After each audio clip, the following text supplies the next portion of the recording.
Buenas tardes a todas y todos. Hoy viernes 9 de octubre estamos presentando una de las últimas charlas de esta quinta Expo Posadas Ciudad Universitaria. Esta semana tuvimos muchísimas actividades virtuales en los diferentes sectores que siguen disponibles en la plataforma www.expoposadasuniversitaria.com.ar. Por si te perdiste de algo. En esta oportunidad nos acompaña la licenciada Ana Victoria Espinosa de la Universidad Gastón Gachari. Con la charla ¿Es posible construir la pluralidad en los artes visuales? Esa es la pregunta, así que bueno, sean todos bienvenidos. Hola, ¿cómo están? Bueno, gracias Agustín y gracias a todo el equipo de la agencia por la invitación. Y bueno, contarles que yo soy licenciada en Comunicación Social, soy profesora de la carrera de licenciatura en Artes Audiovisuales de la Universidad Gastón Gachari. Es una carrera, podríamos decirle, jovencita, porque va en su tercer año de cursada. Y bueno, a mí me toca ser la responsable de una materia que se llama Realización Audiovisual 3, para estudiantes de tercer año.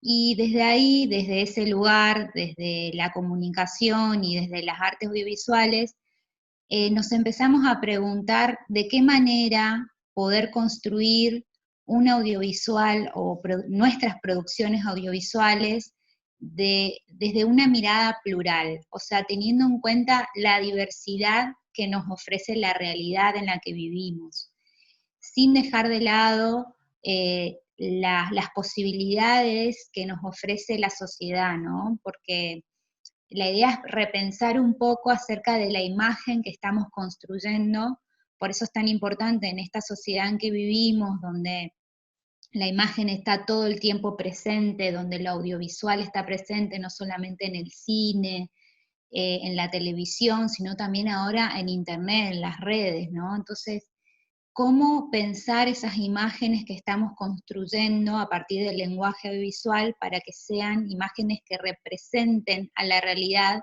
de la mejor forma posible, ¿sí? Siempre desde una mirada respetuosa y teniendo en cuenta la diversidad. Voy a compartirles ahora un PowerPoint que armé para poder hacer esta charla, que espero poder concretarla en los minutos que me dieron. Bueno, vamos a compartir pantalla. A ver, vamos a poner... Bueno, este es un título un poco más acotado, ¿no? Que elegimos para la charla, por una mirada plural en la comunicación audiovisual. Como les decía, desde mi mirada, desde mi formación, entiendo a la comunicación como la producción social de los sentidos que circulan en la sociedad que vivimos. La comunicación también como un derecho humano, y desde ahí nos paramos para pensar la construcción de nuestras producciones desde una mirada responsable, ¿sí? Siendo responsable con los mensajes que vamos construyendo y que vamos compartiendo con la audiencia. Entonces, las preguntas que nos hacemos son: ¿cómo ha sido y cómo es la situación actual de las mujeres y las diversidades en los medios de comunicación? ¿Y de qué manera son abordadas, representadas o invisibilizadas estas mujeres y diversidades? ¿Cómo influye el modelo dominante, que es este modelo patriarcal, heteronormativo, urbano, blanco, ¿sí?, a la hora de narrar con el lenguaje audiovisual? ¿Cuáles son esos estereotipos que necesitamos repensar o derribar? ¿Cómo se construyen y reproducen en los medios de comunicación? Y si es posible pensar la deconstrucción. ¿Cuáles son esas temáticas que todavía permanecen invisibilizadas? ¿O cómo contar lo que ya está contado, pero desde una mirada más plural, más diversa? ¿Sí? Son varias preguntas que podemos ir resolviendo. Quizás queden abiertas porque no siempre tenemos una respuesta acabada, ¿sí? Todo el tiempo estamos aprendiendo sobre lo que es la comunicación con mirada de género, la comunicación inclusiva, ¿sí? Vamos de a poquito aprendiendo y desarmando los conceptos y los estereotipos. Entonces son preguntas que están permanentemente guiando nuestro trabajo como comunicadores y comunicadoras a la hora de pensar nuestras producciones audiovisuales. ¿Por qué hablamos de los medios de comunicación? ¿Sí? Eso es muy importante tener en cuenta. El cine también es un medio de comunicación, la televisión también, Internet es un medio de comunicación, las redes. ¿Y por qué pensar en esto? ¿Por qué pensar en los medios, no? Principalmente porque dan significado y validan ciertas conductas asociadas a roles y estereotipos en la sociedad, porque interpretan la realidad y de alguna forma construyen modos de ser y de estar en el mundo, ¿sí? Son transmisores de modelos culturales, de sentidos del mundo, ¿sí? Forman parte de esa construcción diaria de actitudes, maneras de pensar, de actuar, ¿sí? Que se van reproduciendo en la sociedad. Por eso es tan importante tener en cuenta los medios de comunicación. Y hay una responsabilidad social acá, como decíamos anteriormente, para construir estos discursos, que reflejen justamente lo que nos propone la sociedad, la diversidad constante que tenemos. Y a su vez, desde esa responsabilidad también podemos hablar del lenguaje inclusivo que tendría que estar en los medios de comunicación, ¿sí? Como por ejemplo ahora que podemos contar con las lenguas de señas para esta conversación y esta charla. Bueno, entonces, ¿cómo incorporar también ese lenguaje inclusivo que tenga en cuenta toda la complejidad de esta sociedad en la que vivimos? Por eso es tan importante entonces hablar de los medios de comunicación, y ahí yo les dejo una breve encuesta que se hizo, un trabajo que se hace cada 5 años en los medios de comunicación de todo el mundo, y este relevamiento muy importante a nivel mundial, es el relevamiento global de medios, dice que solamente el 24% de los sujetos noticiosos, o sea, de los que aparecen en la noticia, son mujeres, ¿sí? Fíjense cómo todavía sigue estando la desigualdad en la producción de las noticias, ¿sí? El 24% nada más son mujeres. Y esto también se nota en la producción audiovisual. Entonces, ¿de qué estamos hablando? Porque nombramos varias palabras y por ahí no quedaron claros, ¿no?, los conceptos. Y esta es la parte donde vamos a poder desarrollar un poco más qué es el género. Por ejemplo, yo hablé de perspectiva de género. El género para nosotros es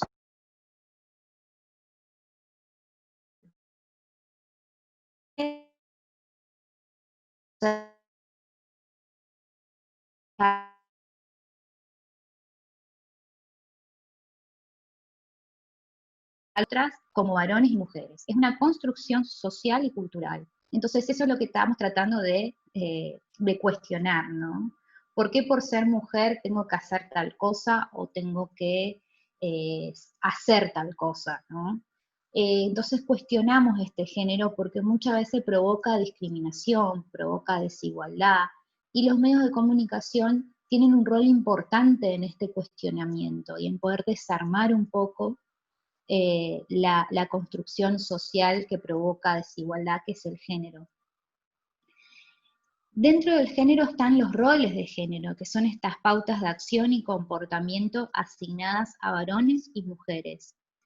Determinan las acciones y las expectativas que una sociedad establece sobre cómo debe actuar y sentir una persona en función de su género, ¿sí? Entonces hacen esta división binaria, por eso hablamos del binarismo, de varón-mujer, y dejan afuera totalmente a la diversidad, ¿sí? Este concepto no hace bien a la sociedad porque deja de lado lo que es todo el abanico de personas diferentes que hay en el mundo. Entonces provocan esta desigualdad y esta discriminación. El binarismo provoca eso, provoca la exclusión. ¿sí? Por eso queremos tratar de salirnos de esa mirada binaria de lo blanco, lo negro, mujer, varón, pobre, rico, urbano, rural, ¿no? Hay un montón de diversidad. Están las poblaciones indígenas, están las poblaciones afros, está todo el colectivo LGBTIQ+, ¿sí? Que es todo el colectivo de la diversidad. Entonces, ¿cómo mostrar toda esa diversidad desde el lenguaje audiovisual? También, bueno, algo que se confunde mucho es el concepto de sexo con género, que el sexo habla más de lo biológico, ¿sí? Y el género habla más de lo cultural, ¿no? De esto que fuimos construyendo culturalmente sobre lo que es ser varón y mujer. Por eso también es importante hablar de estereotipos. Los estereotipos son estas imágenes que aparecen en los medios de comunicación, que son imágenes, ideas, conceptos, que muchas veces se van reproduciendo y se van naturalizando, ¿sí? La sociedad va aceptando estas imágenes que tienen un efecto concreto en la vida cotidiana, por ejemplo, en la crianza de los niños y las niñas, ¿sí? Las niñas deben vestirse de color rosado y los varones de celeste, por ejemplo. Eso es un estereotipo que se va reproduciendo. ¿Por qué no podemos utilizar la diversidad de colores que hay en el mundo, ¿no es cierto?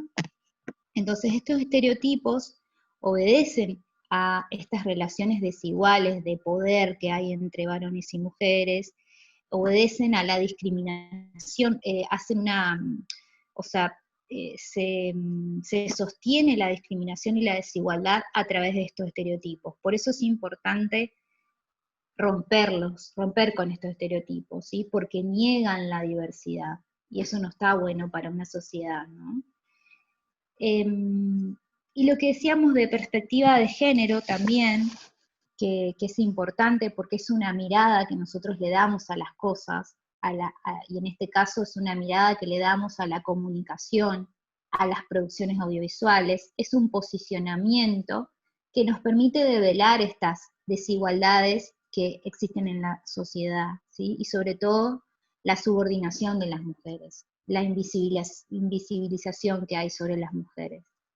Esta perspectiva de género nos permite ver y denunciar los modos de construir y pensar las identidades sexuales desde lo heteronormativo y obligatorio. ¿Qué es lo heteronormativo?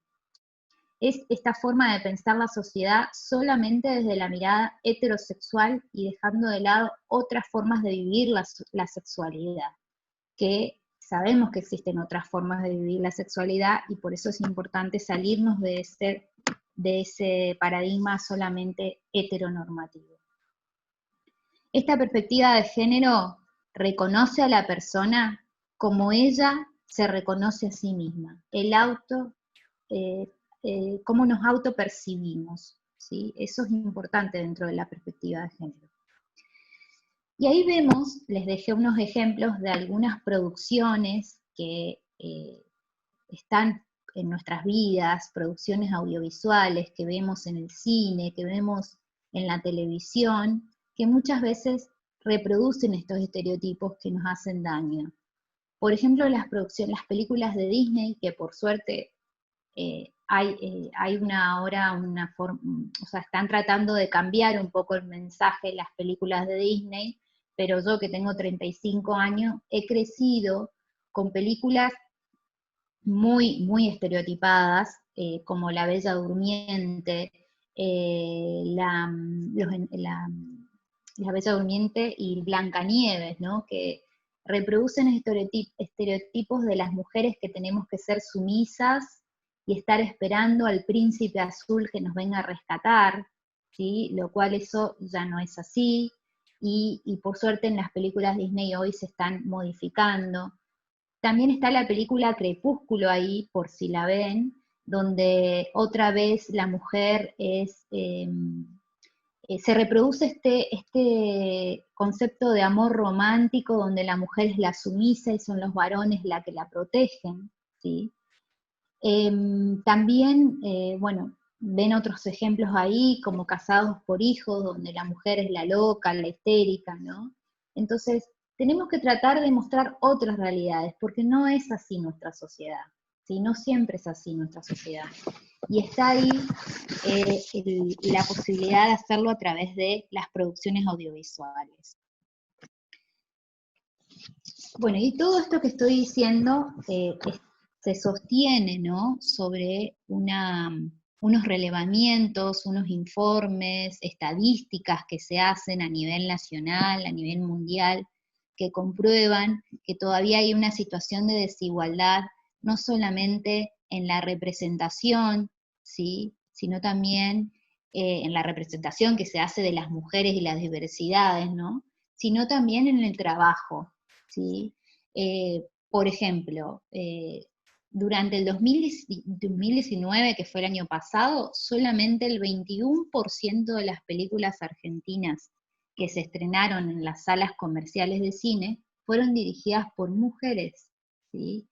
Fíjense cómo todavía hay una brecha muy grande, ¿no?, respecto al acceso de los cargos jerárquicos de poder, de los cargos importantes en la dirección de las películas en Argentina. También dice que en cuanto al contenido y la representación, solo el 37% de todos los personajes que aparecen en las películas son femeninos, ¿sí? También vemos un bajo porcentaje de personajes femeninos.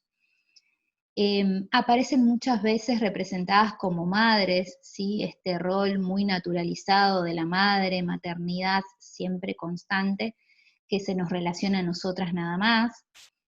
En cambio, los varones no están relacionados casi nunca a su rol de padre en las películas. Todo hablando, ¿no?, dentro de lo que es el país, dentro de lo que es la Argentina, ¿no?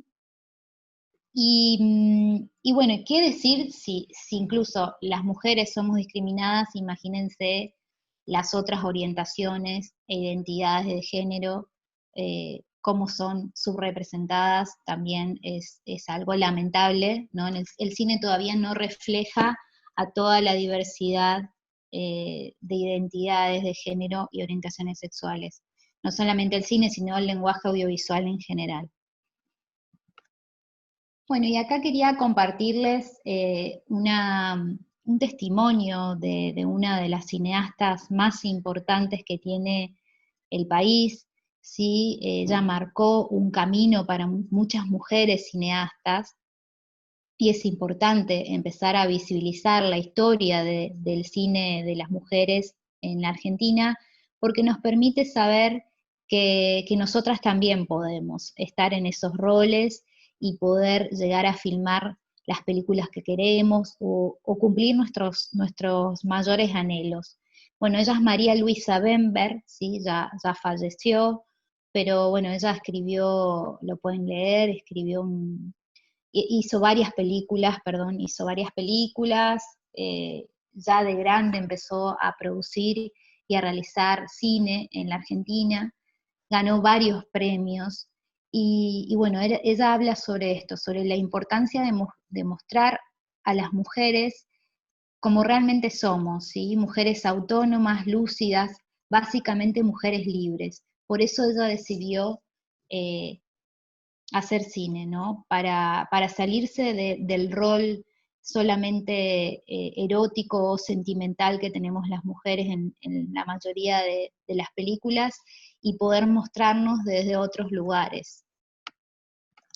También tenemos a Lucrecia Martel.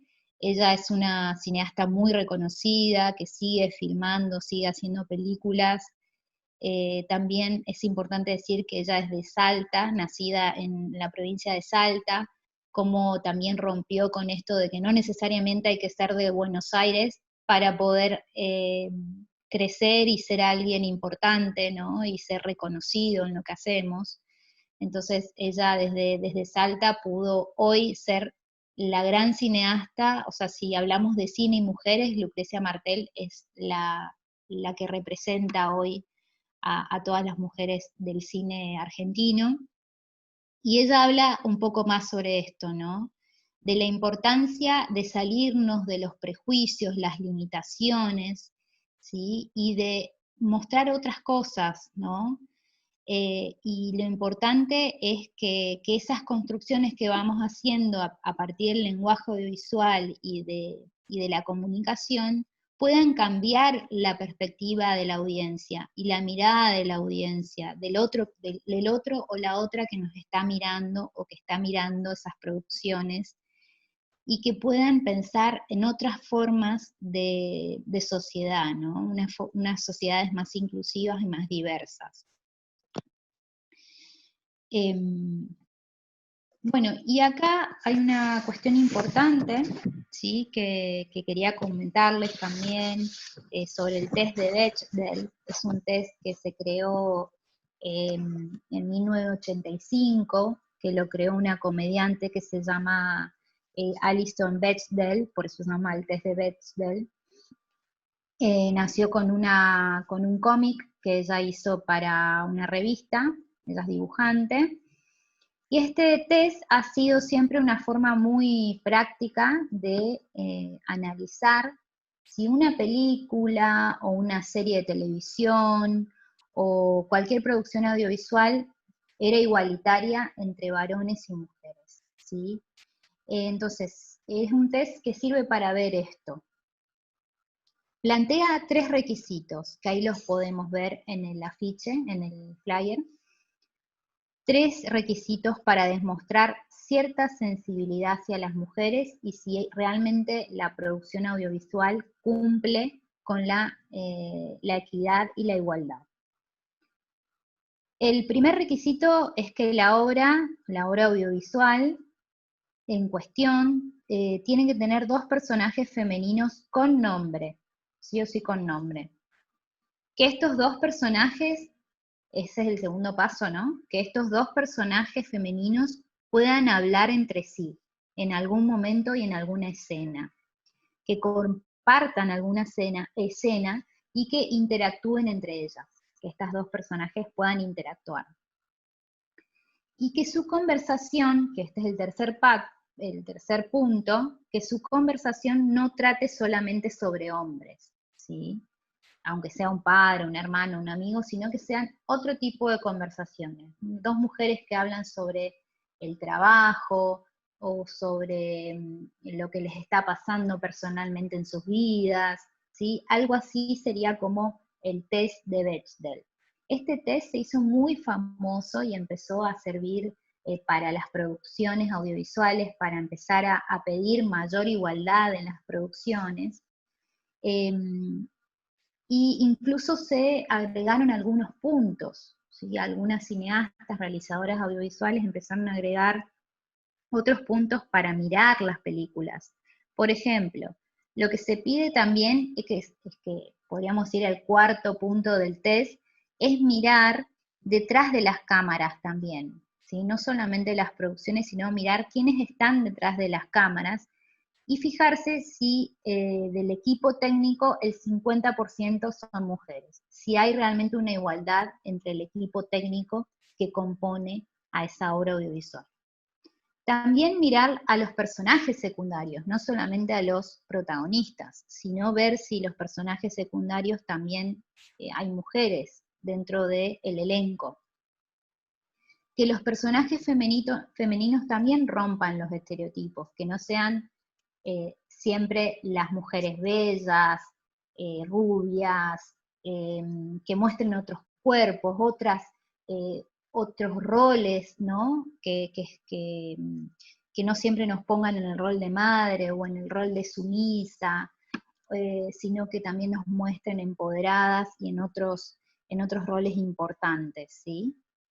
Que haya como mínimo un personaje femenino que no forme parte, por ejemplo, de la colectividad, que no forme parte del concepto hegemónico de lo que hay que ser. Por ejemplo, pensemos un personaje femenino afrodescendiente, un personaje femenino que no cumpla con el estereotipo de belleza hegemónico, que es ese estereotipo de mujer joven, flaca, bella, alta, ¿sí? Mostremos también esos otros cuerpos que circulan en nuestra sociedad, Eso también tiene que estar en el lenguaje audiovisual.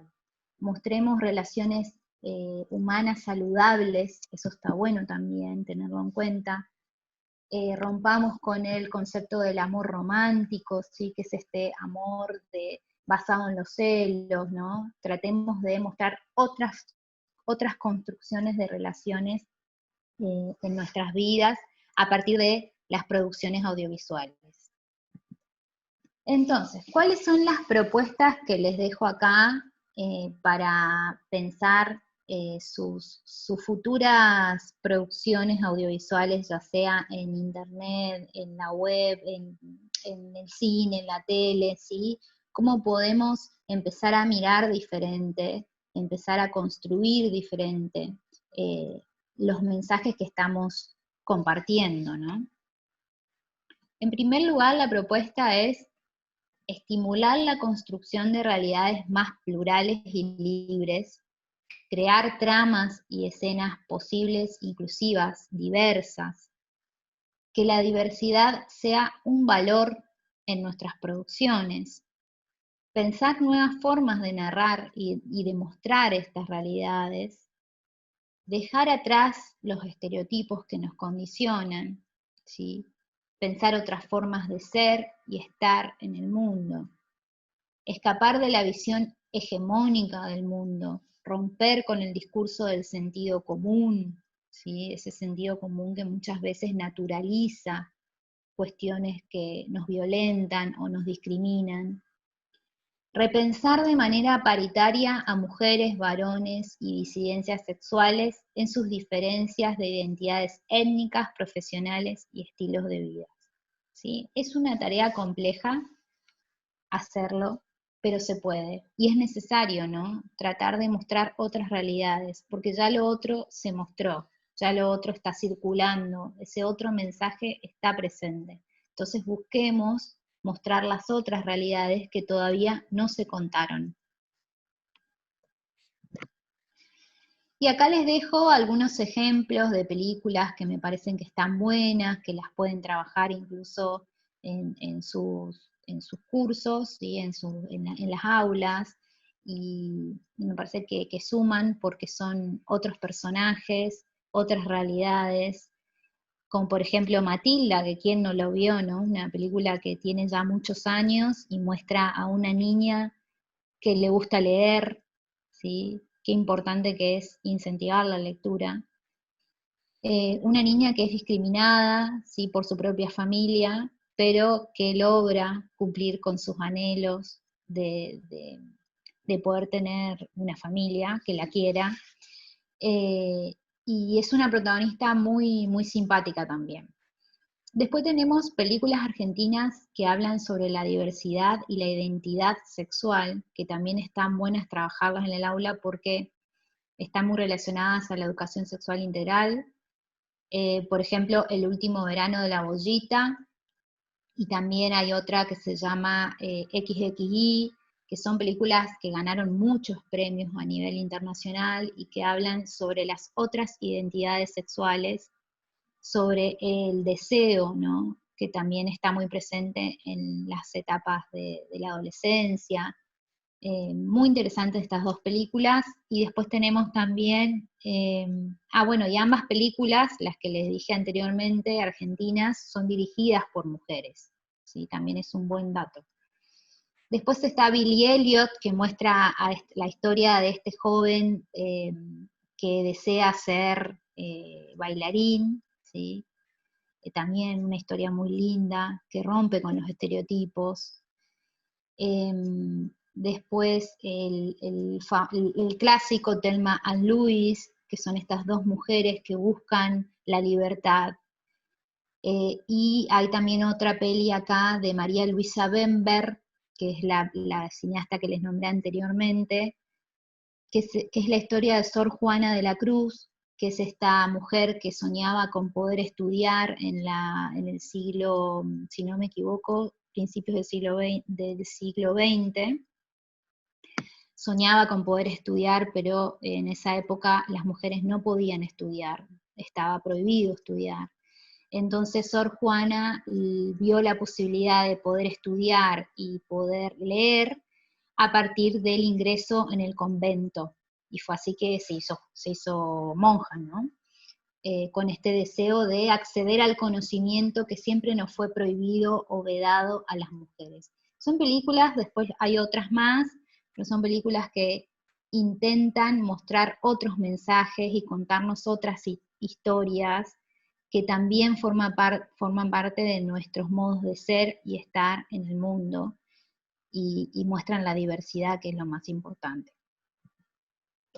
Bueno, y así termina la charla. Espero que haya sido de aporte para ustedes, que puedan repensar, ¿no?, los mensajes que estamos construyendo a través del lenguaje audiovisual, que es muy importante hoy pensar eso, porque las imágenes causan efectos en la sociedad y pueden cambiar la sociedad, eso no hay dudas. Así que, bueno, eso quería compartirles y siempre a disposición.